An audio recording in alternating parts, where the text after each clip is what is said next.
열왕기상 3장 5절 그리고 7절부터 9절 그리고 15절 5절 말씀.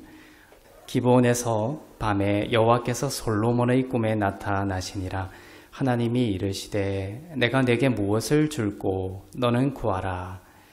나의 하나님 여호와여, 주께서 종으로 종의 아버지 다윗을 대신하여 왕이 되게 하셨사오나 종은 작은 아이라 출입할 줄을 알지 못하고 주께서 택하신 백성 가운데 있나이다.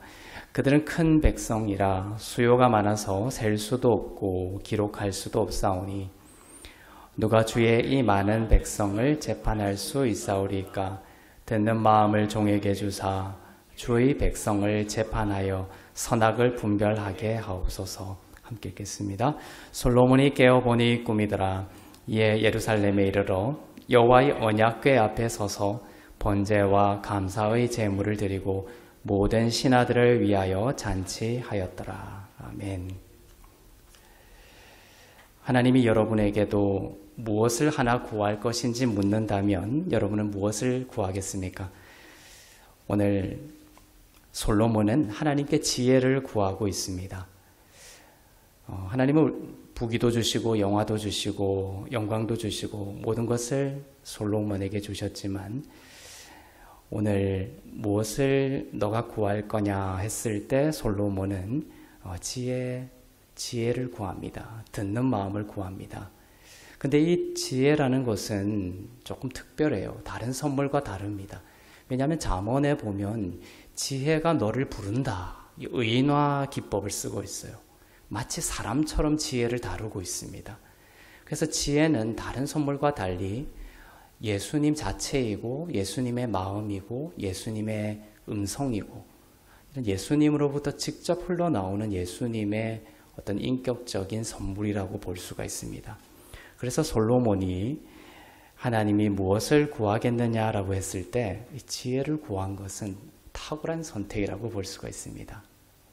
우리에게도 마찬가지 말씀을 주시는 거예요.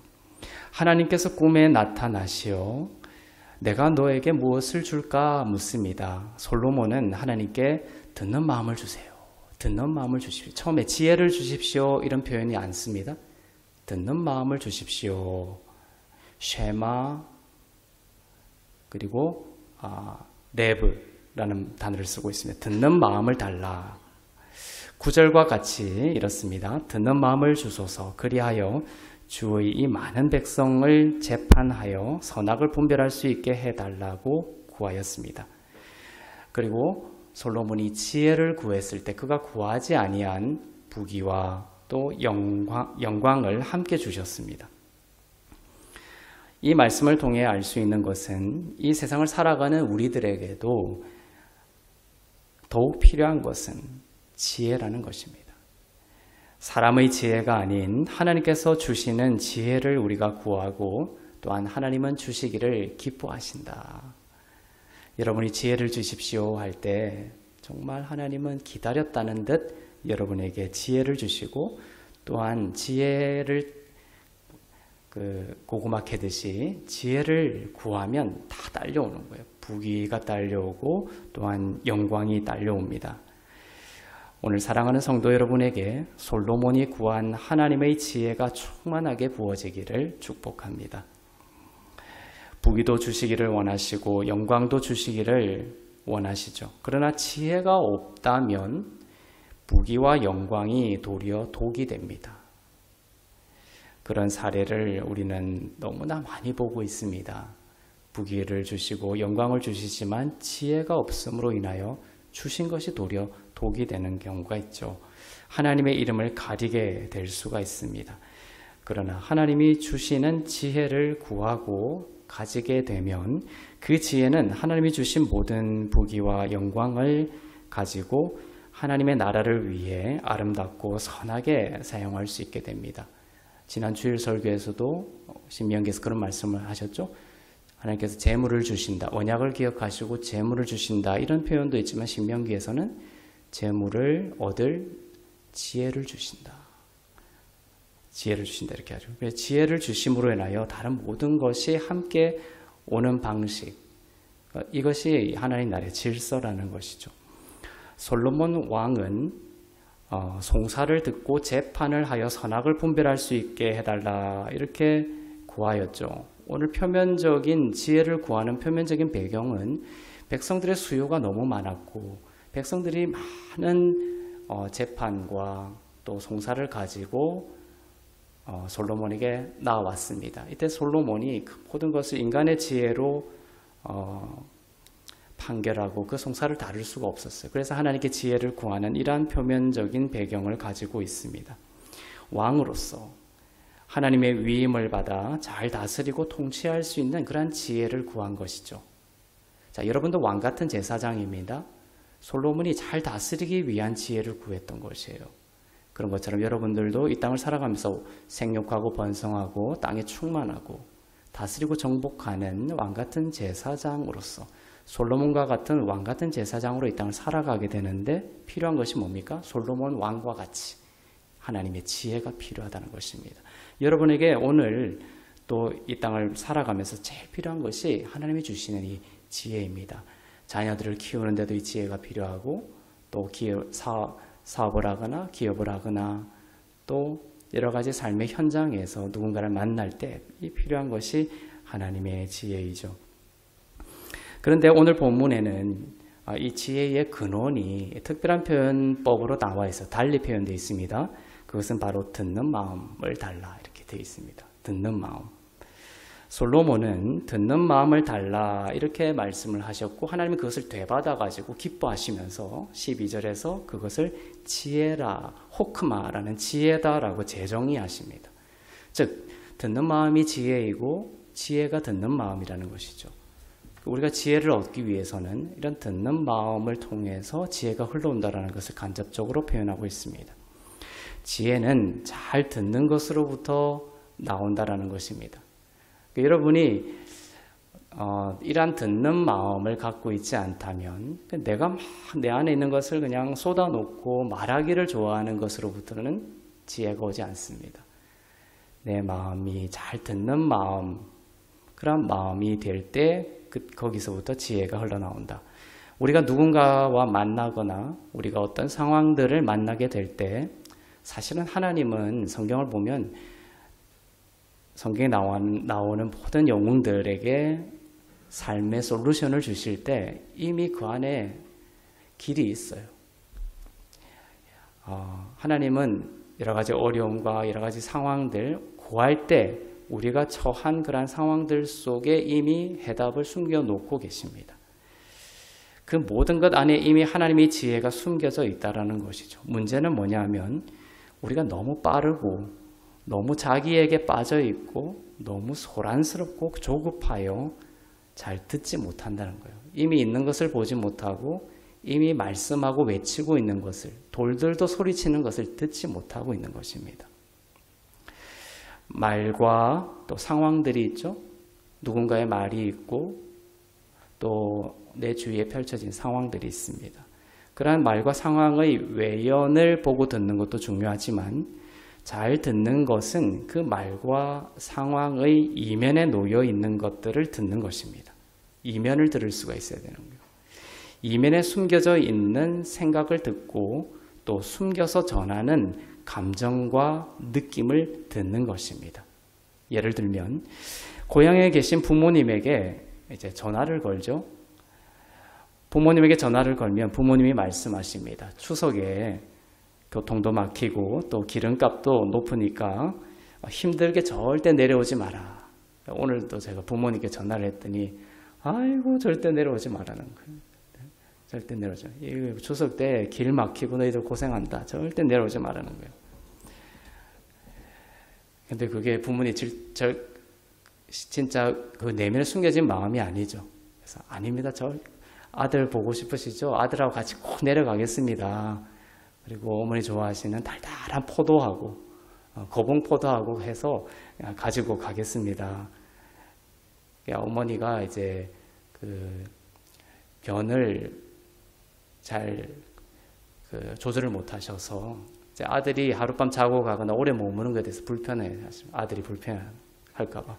그래서 아들을 보고 싶어도 아들이 오래 뭐 집에 이제 그런 그 냄새들이 있으니까 아들에게 수치가 될까봐 이렇게 하는 걸 알죠. 말씀은 안 하지만.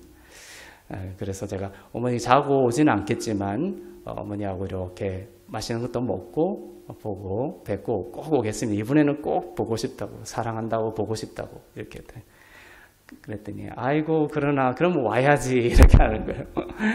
그게 이제 부모님의 마음이죠. 그런데 그게 이제 어머니가 그렇게 말할 때 우리가 막 잘 듣지 못하면, 누군가 그렇게 말했을 때 외연적인 말 이면에 숨겨져 있는 진짜 마음, 그 속마음을 들을 필요가 있는 것이죠. 그 딸이 어머니에게 비싼, 어머니가 그렇게 원하던 비싼 어떤 그 가방을 사줬어요. 그러면 이런 거를 비싼데 왜 이런 걸 사왔냐고. 하지만 속마음은 뭡니까? 너무 고마운 거죠. 그런 속마음들이 있는 거예요. 그럴 때 이제 만약에 어머니가 내려오지 마라 했을 때, 알겠습니다. 이번에 안 내려가겠습니다 하면 분명히 그날 밤에 잠을 못 자고 너무 가슴이 아파서 그러겠죠. 잘 듣는 것은 이렇게 쉬운 것은 아닙니다. 참 저도 쉽다는 얘기를 하는 것은 아니에요. 참 듣는 것은 참 어려운 거예요. 외연과 다르게 그 속마음 속에 정말 원하는 욕구와 욕망이 다른 거죠. 그래서 이 소통이라는 것은 이렇게 말을 주고, 소통이란 무엇인가? 소통은 말을 주고받고 많이 대화를 많이 하는 게 소통이 아닌 거예요. 소통은. 그죠? 우리가 한 시간 앉아가지고 여러 말을 서로 주고받았다 해서 그것이 소통인가? 그것이 아니죠. 아까 어머니가 말씀하신 것처럼 그 사람의 외연의 말 이면에 그 사람이 진짜 원하는 속마음이 뭔지를 내가 알고 거기에 대해서 반응을 할 때 그것을 뭐라고 한다? 소통이다. 소통이 잘 됐다라고 하죠. 그것이 아니면 고통이 되는 거예요. 소통이 아니라. 말의 이면에 있는 것들을 잘 듣는 것이 소통이죠. 듣는 것이 이렇게 쉬운 것이 아닌데도 우리는 상대방이 말을 할 때 이렇게 귀담아 들어도 그 사람이 진짜 원하는 속마음을 알아듣기가 힘든데, 우리는 누군가와 말을 할 때 어떻게 합니까? TV를 보고 있죠. 아내가 막 얘기할 때 막 TV를 보면서 아내 말을 듣습니다. 그리고 또 아내가 말을 할 때 핸드폰을 막 보면서 말을 하고 있죠. 그러니까 주의 깊게 들어도 알까 말까한데, 그죠? 이렇게 건성건성 들으면 그것은 전혀 듣는 마음이 없고, 그러한 대화 속에서는 지혜라는 것이 안 생기는 거예요. 사실 수많은 사람들이 세미나 같은 데서 몇백만 원씩 내고 세미나를 듣고 거기서 뭔가 방법, 내 삶의 솔루션을 구하려고 세미나를 참석하지만 사실 그런 경우가 참 많아요. 집에 돌아와서 아내가 그냥 몇 마디 하는 것 속에 진리가 들어가 있다는 거예요. 여기서 딱 깨달음을 얻는 거죠. 많은 사람들이 너무나 많은 곳에서 헛된 돈과 시간을 낭비하고, 가까운 곳에서 정말 하나님이 심어주신, 가까운 사람들에게 주신, 입술을 통해서 주신 그 지혜에 대해서는 마음 같은 귀를 닫고 있다는 것이죠. 하지만 하나님의 그 섭리를 인정하고 내 주변에 주신 사람들에게 주신 상황들 가운데 이렇게 눈을 열고 듣는 마음, 깊이 있게 듣는 마음을 달라고 주님께 구하고, 정말 숨겨진 마음과 숨겨진 욕망과 또 숨겨진 길을 하나님께서 보여주시기를 바라는 마음으로 깊이 정말 진실되게 대화하고 진실되게 상황에 맞닥뜨릴 때 그 안에서 하나님은 길을 주신다라는 것이죠. 상대방이 나의 말을 이렇게 잘 듣고 있다라는 생각이 들면 거기서 나에게 치유가 일어납니다. 우리가 마음이 많이 힘들 때 누군가 대화를 합니다. 근데 그 사람이 건성건성 듣고 있으면 내 마음이 치유가 없어요. 그죠? 그렇지만 그냥 별거 아닌 말인데 오늘 뭐 먹었냐 물어볼 때 내가 뭐 먹었다 하면 그것이 얼마나 맛있더냐, 어디서 그런 걸 먹었냐, 이런 식으로 별건 아닌 거에 대해서 관심을 많이 가지고 자꾸만 물어보고 그걸 가치 있게 여기는, 정말 주의 깊게 듣는 사람과 대화를 하다 보면 어떻게 됩니까? 내 마음에 치유가 되는 거예요. 정신병원이나 많은 데 가서 돈을 많이 내고 이렇게 사람들이 치료를 받는데 거기서 하는 게 다 그거예요. 그런데 이제 정신과에 다녀오신 성도님들이 제게 많은 말을 해요. 병원에 갔더니 정신과 의사가 나보다 더 우울해 보이더라. 그분들이 매일 그러한 상담들을 하면서 사실 지쳐 있는 거죠, 의사들도. 그러니까 그분들도 돈을 받고서도 깊이 있게 듣지를 못해요. 그러니까 치유가 일어나지를 않는 것이죠. 저 사람이 정말로 내 말을 듣고 있는가에 대해서 혼란스러워합니다. 그렇지만 우리가 듣는 마음을 잘 발휘하면 회복이 일어나는 것이죠. 용기를 얻고 격려를 얻게 됩니다. 그래서 사람들은 이렇게 어리석어서 잘 듣지 못하고서 그것을 해결하기 위해, 여기서 우리가 잘 들으면 거기서 뭔가 하나님께서 해결책을 주시는데, 잘 듣지 못하고서 나중에는 그것을 해결하기 위해 더 많은 돈과 에너지를 낭비하면서 우리는 살아갑니다. 그때 잘 듣기만 했어도 거기서 치유와 회복과 지혜가 일어날 수 있었는데도 말이죠. 솔로몬이 지혜를 구하며 듣는 마음을 달라고 한 것을 오늘 새겨 들을 수 있기를 바랍니다. 그런데 솔로몬이 구한 이 듣는 마음을 달라고 한 것에는 지금 말한 것보다 더 차원 높은 듣는 마음에 대한 의미가 담겨져 있습니다. 바로 듣는 마음의 더 근원은 예수 그리스도를 듣는 것이라는 거예요. 솔로몬이 듣는 마음을 달라고 했을 때 그것은 어떤 사람의 말하는 것을 듣는 것, 그것도 중요하지만 그것으로는 사실은 근본적인 지혜가 나오지 않습니다. 오늘 말씀이 말하고자 하는 것은 솔로몬이 듣는 마음을 달라고 한 것의 근본적인 무엇을 듣고자 하는 거냐, 그것은 바로 예수 그리스도를 듣고자 한 것입니다. 그리고 솔로몬이 예수 그리스도를 들었을 때 솔로몬에게 놀라운 하나님의 지혜가 흘러왔다는 것이죠. 우리가 다른 사람의 말을 듣고자 하여도 우리 안에 이 예수 그리스도를 듣는 마음, 이 참된 지혜가 없으면 다시 자기 중심적으로 흘러갈 수가 있습니다. 잘못된 분별을 할 수가 있는 거예요. 우리는 사람들의 말을, 이 사람 말 들을 때는 또 이런 마음을 갖고, 또 저 사람 말을 들을 때는 잘 듣는다고 하면서도 우리는 사람으로서는 한계가 있습니다. 사실은 우리는 사람들에게 달려갈 것이 아니라 근본적으로는 예수 그리스도 앞에 앉아야 되는 거예요. 그래서 많은 성인들의 많은 그 믿음의 성인들의 글들을 보면 어떤 문제가 생기고 또 마음에 기도 제목이 생겼을 때 사람들에게 가지 않습니다. 바울도 사람들에게 가지 않았죠, 처음에. 주님 앞에 앉는 거예요. 그리고 주님으로부터 주님을 듣는 것입니다. 주님의 음성을 듣는 것입니다. 거기서부터 근본적인 지혜가 있는 것이에요. 그때 사람들의 이 말 저 말에 흔들리지 않는 능력을 갖게 되고 참된 분별을 할 수가 있는 것이에요.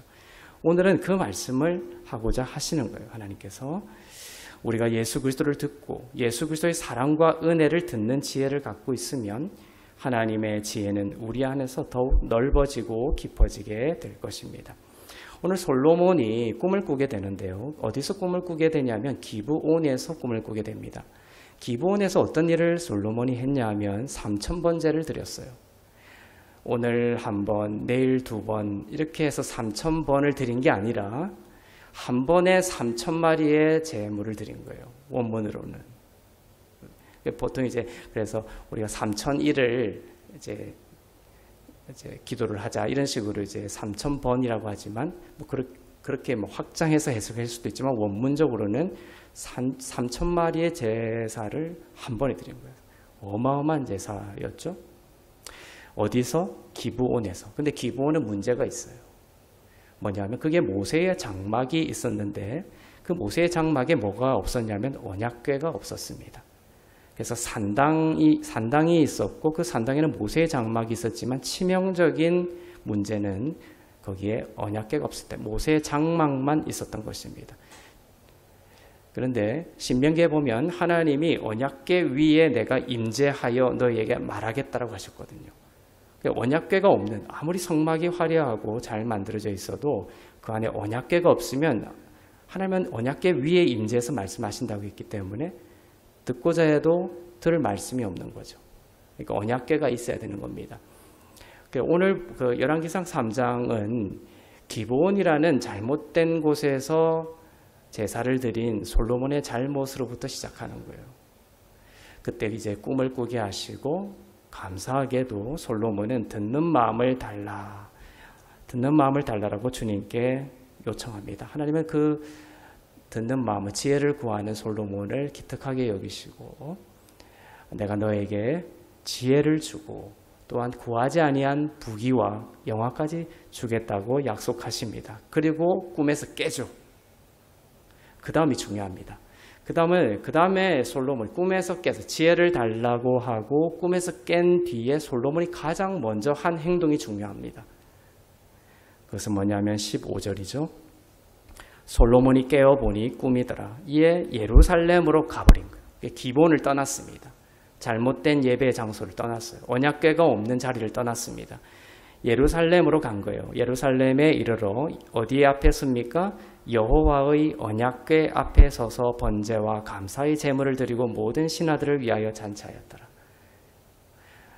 솔로몬에게 지혜를 주시기 위하여, 참된 지혜를 주시기 위하여 하나님은 솔로몬에게 기본을 떠나서 참된 하나님이 말씀하시고 또 그 말씀하시는 것을 우리가 온전히 들을 수 있는 언약궤 앞으로 솔로몬을 이끌고 가신 것이에요.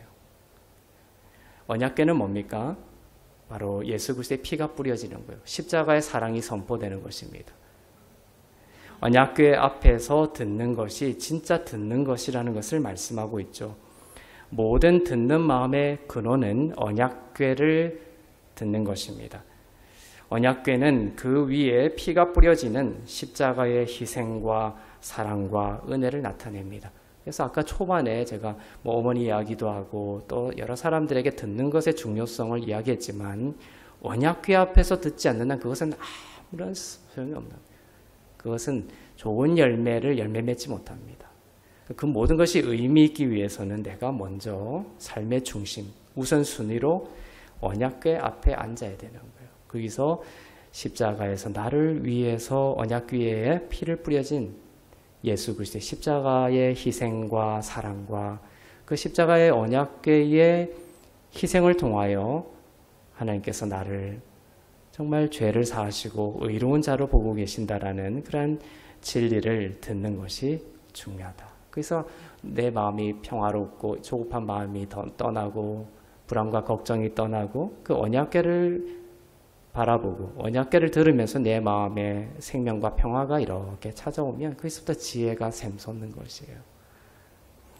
우리를 위해 아들을 내어주신 하나님의 사랑을 듣는 것입니다. 우리를 위해 죽으심으로 우리를 멸망에서 건지신 하나님의 아들의 사랑과 은혜를 듣는 것입니다. 십자가의 사랑을 듣는 것입니다.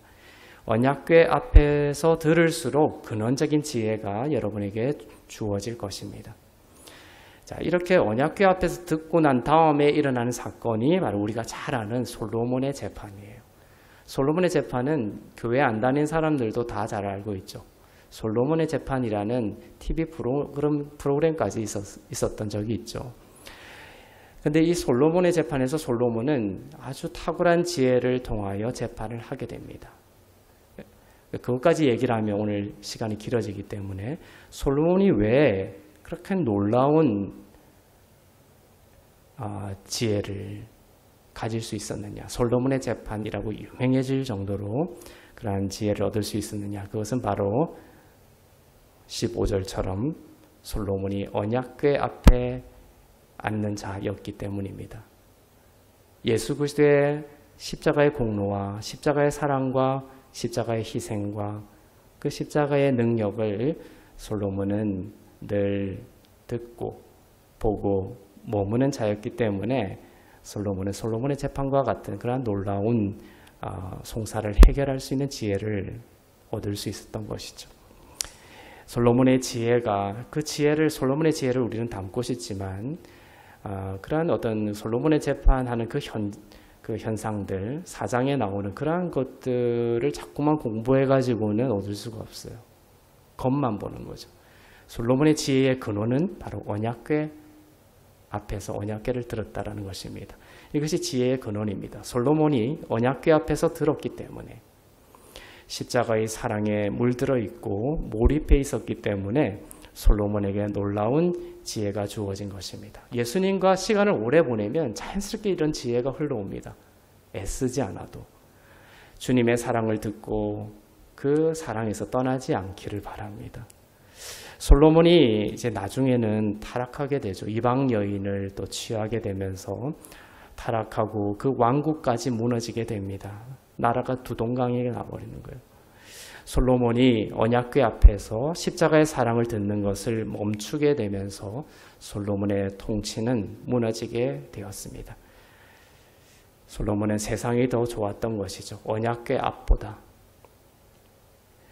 말초적인 것이죠. 세상의 쾌락과 즐거움은 말초적인 것이어서 우리를 언약궤 앞에 주님 앞에 있는 즐거움으로 인도하지를 못합니다. 하지만 정말 십자가의 사랑 앞에 앉아서 그 깊이 있는 깊은 생수, 깊은 곳에서 흘러나오는 그 생수를 맛본 자는 알죠. 세상의 것과 비교할 수 없는 하나님의 높고 넓고 그 다음에 깊은 그 사랑과 즐거움의 은혜를 우리는 알고 있습니다. 우리는 거기에 머무는 자가 되어야 되고 또 거기에 머무는 것을 기뻐하는 자가 되어야 됩니다. 그리고 그렇게 주님과 시간을 오래 보내다 보면 자연스럽게 우리 가운데 지혜를 하나님께서 주신다라는 것이죠. 오늘 말씀을 통해 일평생 언약궤 앞에서 십자가의 사랑과 은혜를 듣는 그런 여러분의 인생이 되기를 축복합니다. 언약궤 앞에 머물수록 하나님의 지혜가 여러분에게 임할 것입니다. 그리고 부귀와 영광도 그 지혜 안에서 하나님께서 반드시 여러분에게 더하실 줄로 믿습니다. 듣기 위해서는 우리가 참 바쁘고 조급하고 불안한 마음을 이 시간 내려놓고 지혜를 가로막는 듣고자 하는 들을 수 있는 그런 마음을 가로막는 그런 것들을 내려놓고 잠잠히 언약궤 앞에서 여러분이 아무리 바쁘더라도 하루에 일정한 시간을 떼서 잠잠히 주님 앞에서 듣는 시간들, 그런 자신의 지성소의 시간을 만드는 것이 중요합니다. 하루는 또 이틀은 힘들지 몰라도 그것이 습관이 되고 영적으로 훈련이 되게 되면 나중에 그 안에서 정말 지혜가 흘러나오는 지성소의 자리가 될 줄로 믿습니다. 잠잠히 언약궤 앞에서 십자가의 사랑과 은혜를 듣고 묵상하며 하나님이 주시는 지혜를 받는 여러분 되시기를 축복합니다. 기도하겠습니다.